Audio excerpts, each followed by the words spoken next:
ગુજરાતની રાજનીતિમાં અત્યારે મુખ્યત્વે બે ચર્ચા ચાલી રહી છે. એક તો ચૈતર વસાવાની ધરપકડને લઈને પોલીસની કામગીરી પર સવાલ, અને બીજી તરફ રાજકોટમાં ક્ષત્રિય આગેવાન પીટી જાડેજાની પાસા હેઠળ ધરપકડ કરવામાં આવે છે અને તેમને જેલમાં ખસેડવામાં આવે છે. આ બંને બાબતોમાં પોલીસની કામગીરી પર વિપક્ષ એ સવાલ ઉઠાવી રહ્યો છે. કોંગ્રેસના યુવા નેતા ગુલાબસિંહ રાજપૂતથી લઈને ધારાસભ્ય અનંત પટેલે ચૈતર વસાવા કેસમાં પોલીસની કામગીરી પર સવાલ ઉઠાવ્યા છે અને કહ્યું છે કે પોલીસ ભાજપના ઇશારે કામ કરી રહી છે. ભાજપ જે પ્રમાણે કહે છે તે પ્રમાણે પોલીસ એ ખોટી કલમો દાખલ કરીને વિપક્ષના નેતા જે સરકાર સામે અવાજ ઉઠાવે છે, મુદ્દાઓ રજૂ કરે છે, ભ્રષ્ટાચાર ઉજાગર કરે છે, તેમને ખોટી રીતના હેરાન કરવામાં આવી રહ્યા છે. આ જ મામલે હવે શંકરસિંહ વાઘેલાએ પણ મેદાને આવ્યા છે. શંકરસિંહ વાઘેલાએ પીટી જાડેજાની જે રીતના ધરપકડ કરવામાં આવે છે અને પાસા હેઠળ ગુનો દાખલ કરવામાં આવે છે તેને લઈને સવાલ ઉઠાવ્યા છે. પહેલાં તો સાંભળીએ શંકરસિંહ વાઘેલાએ શું કહ્યું. હું ગુજરાત સરકારને વિનંતી કરું છું કે સામી પાર્ટીના લોકોને હિસાબ કિતાબ કરવા માટે પોલીસ ખાતાનો અને ખોટા કાયદાઓનો દુરુપયોગ ન કરે.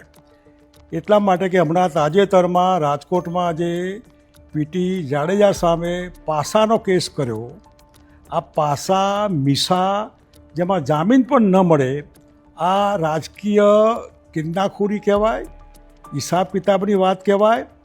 પીટી જાડેજાના જે કંઈ શબ્દો હોય, આ ભાષા હોય, એના સામે તમારે જે કરવું એ કરો, પરંતુ અલ્ટિમેટલી પાસા જેવો કાયદાનો દુરુપયોગ કરીને તમે માણસને અમાનવીય રીતે જેલમાં ધકેલી દો, એ બરાબર નહીં.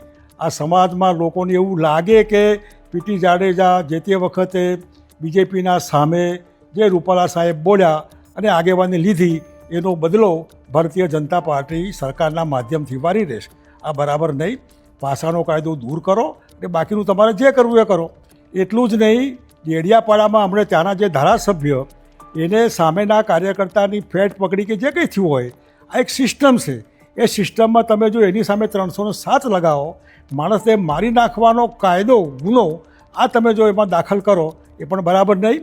બીજા ઘણા એવા કાયદા છે જેના આધારે તમે સામો માણસ બોલ્યો હોય એનું એક્ટ કરી શકો, પરંતુ 307 મારી નાખવા માટેનો પ્રયત્ન આવું ક્યારેય ન હોઈ શકે.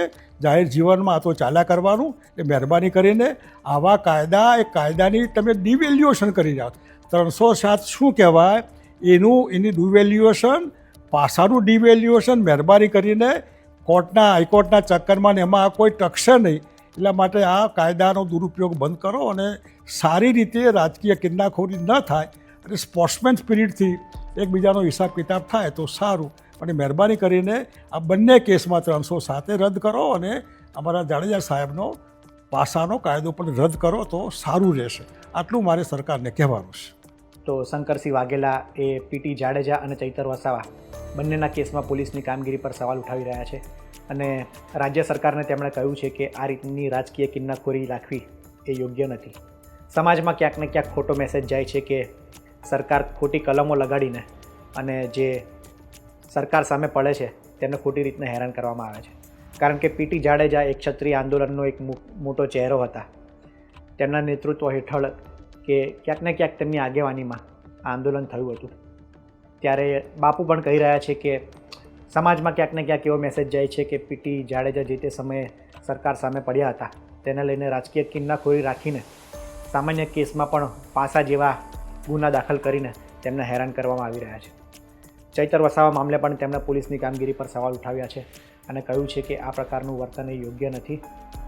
સરકારની સામે જે ભ્રષ્ટાચાર વિરુદ્ધ અવાજ ઉઠાવે છે અને બોલે છે તેને ખોટી કલમો હેઠળ ગુના દાખલ કરવા એ યોગ્ય નથી અને આ કલમો પાછી ખેંચવામાં આવે તેવી શંકરસિંહ બાપુએ વાત કરી છે. આને લઈને આપનું શું કહેવું છે તેમને કોમેન્ટમાં જરૂર જણાવશો અને આવા જ રાજકીય સમાચાર માટે આપ જોડાયેલા રહો ગુજરાત તક સાથે. ધન્યવાદ.